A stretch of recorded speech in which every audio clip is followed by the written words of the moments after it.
Welcome back, everybody, to Swan Survival on Fusion's Ramblings. In this series, we take a few minutes and we talk about random items, and we just ramble on about them, whatever they are. And in today's episode, we're going to be talking about food choices. What do I mean by food choices? Well, I mean exactly that. What food do you eat and is it good for you? Should you eat it? And that whole debate, because it's a big debate. Those are different blocks. We're expanding our expressway as we have been in the past few videos, as you can see, which is a great time to talk about random topics. But, do I want to go back to these blocks or do I just, you know what, I'm going to go with these because this basalt is much easier to grab. Whereas that basalt, I have to find geodes. So, and it's barely different. Look, I mean, a pattern just barely. So I think we're good. All right. Anyways, we just have to place it right. So back to our topic. Yes. Hey, we're rambling. Don't worry about it. um, so there's always been the big debate of, fast food versus home cooked or non-fast food. Very descriptive. I just want to go here so I don't have to worry about the ice. This is tricky. I gotta get the right,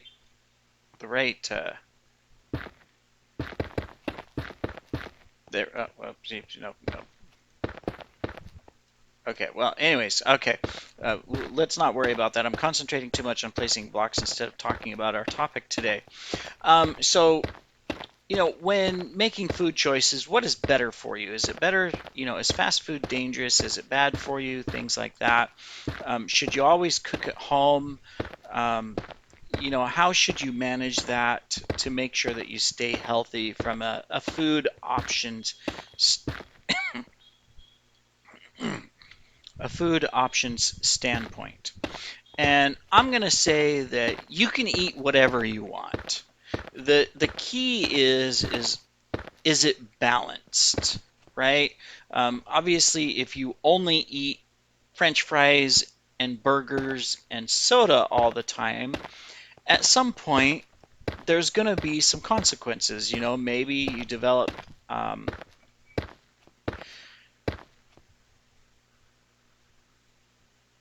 high blood pressure or high sugar levels, blood clots, because of all the cholesterol, salt, and sugar contained in that meal that you're just eating every single day. But the same thing can happen if you're cooking from home. Do you put extra salt on your meal every day? Because you get a nice steak and potatoes, or you have something else and you add salt to the top of it, or you cook up some nice yummy bacon and grease and salt, or whatever. There's really no difference there between fast food and what you just cooked at home. Is that the same issues exist? Then we could talk about, okay, well, let's talk about fruits and vegetables.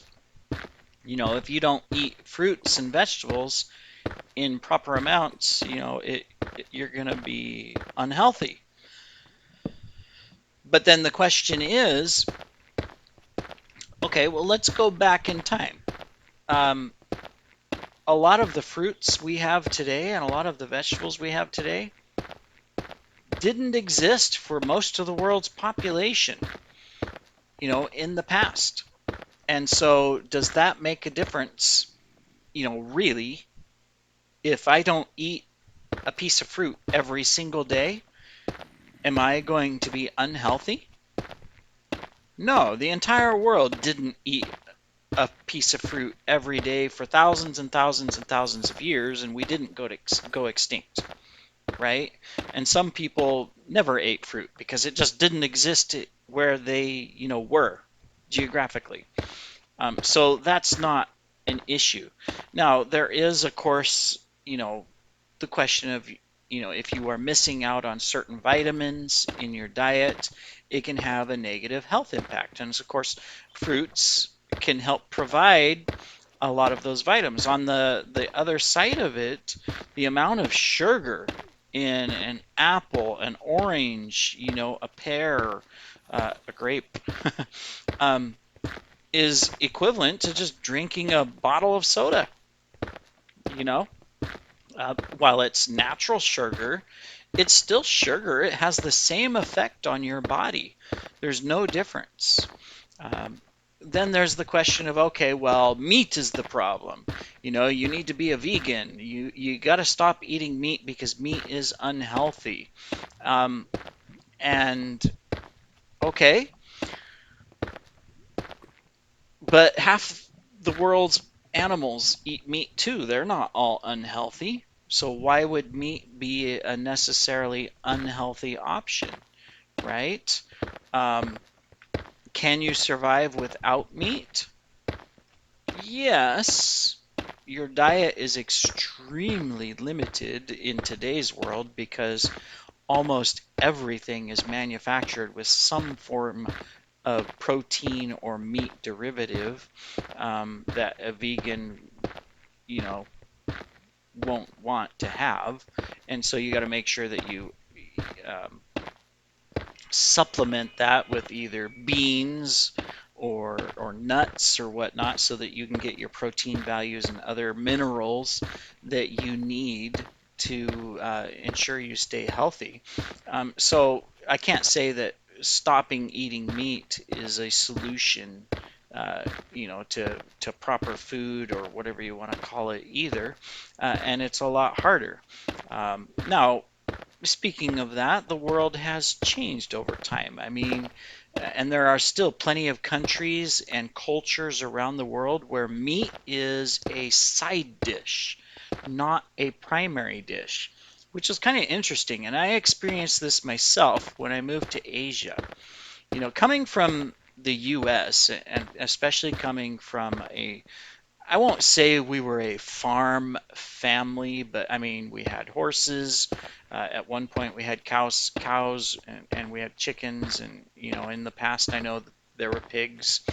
Um, and of course, we had hay fields where we grew grass and then, cut it for hay to feed the horses and cows um, and stuff like that. So, sort of a farm.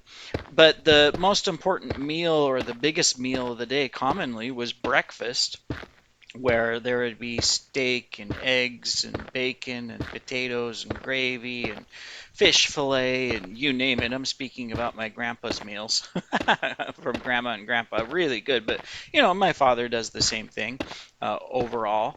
A really hearty breakfast and dinner too. You'd have your steak and or your fish or your chicken or whatever it was, and that was your main meal. And even growing up, outside of that, um, meat was always the main dish, right? And for a lot of you, that holds true today. Meat is always and always was the main dish of your meals. But for a lot of the world, that's not the case. Vegetables are the main dish, whether it's rice or potatoes, depending on where you live in the world, or a grain of some sort.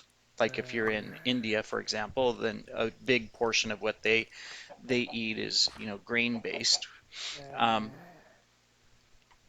that is a difference because meat was you have a lot of vegetables on your plate or a lot of rice on your plate, and then you have a little bit of meat off to the side, right? Completely opposite. So, when I came here and, I would go and I would order something at a restaurant or I'd go to someone's place and they'd cook a meal and you'd see individuals with these huge portions of rice, as an example, on their plate.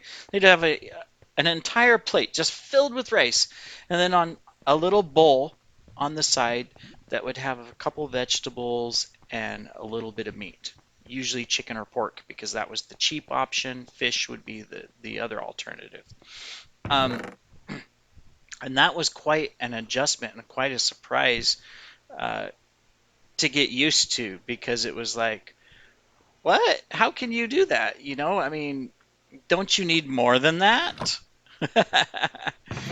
Where's the meat? Kind of like that old commercial, if you've ever seen it. I think it's a Burger King commercial where the old lady, she's going, "Where's the beef? Where's the beef?" um, but the point is that not everybody has grown up in that type of meal situation. So is meat necessarily needed to be the biggest part of your meal? No, it's not. But do we enjoy it? Oh, absolutely we do.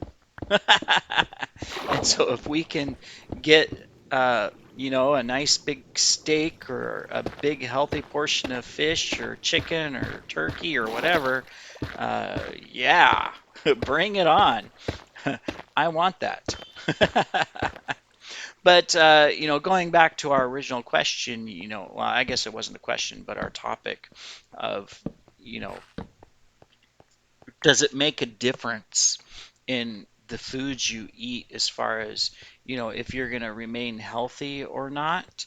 Well, obviously, yes. There are, you have to make a choice, and there are things that if you eat too much of, no matter what it is, you eat too many apples, you eat too much rice, you eat too much steak, you eat too much bread.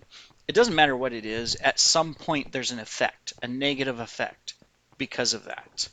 Um, it doesn't matter the food type, right?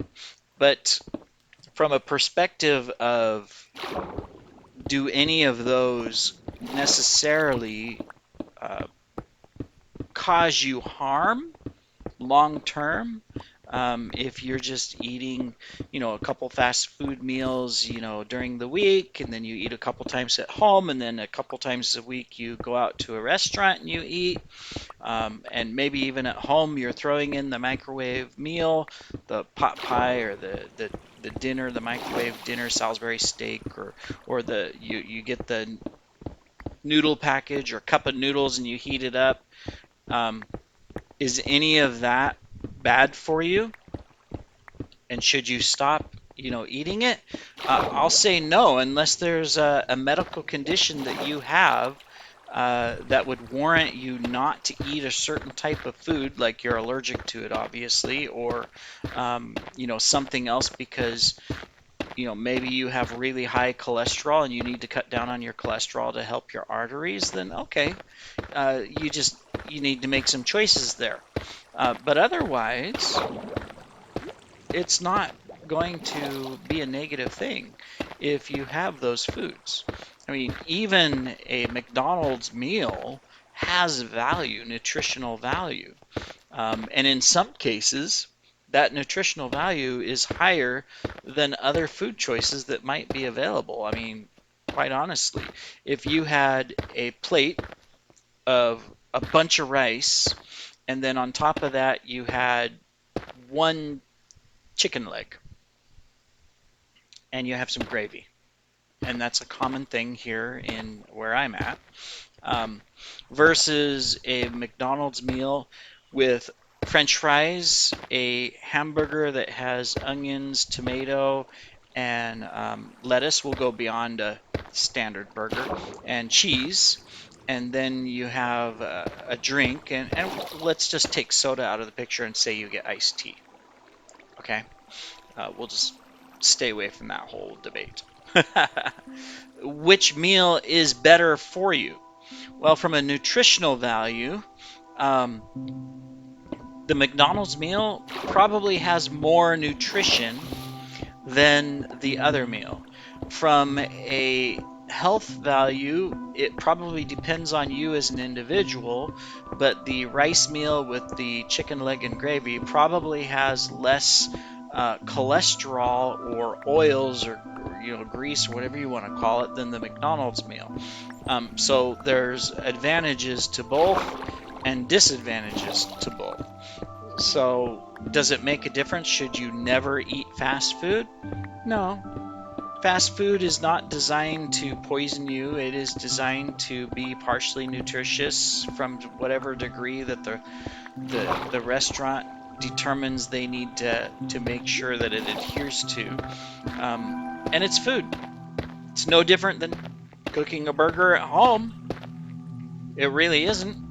You can take a potato, chop it up, throw it in some oil to fry it, and take some hamburger, put it into a burger shape, and grill it on your stove or on the outdoor grill, or barbecue if you want, and add a bun with tomato and lettuce and cheese. It's the same exact thing. They're just prepared a little bit differently. That's all. So nothing wrong with it. But you do need to be balanced in your choices and just be aware that of what you're eating can have long-term effects. Whatever it is, fat, cholesterol, obesity, I guess that's fat, right? Other problems, there can be repercussions, but that's going to be true with the foods you eat at home as well.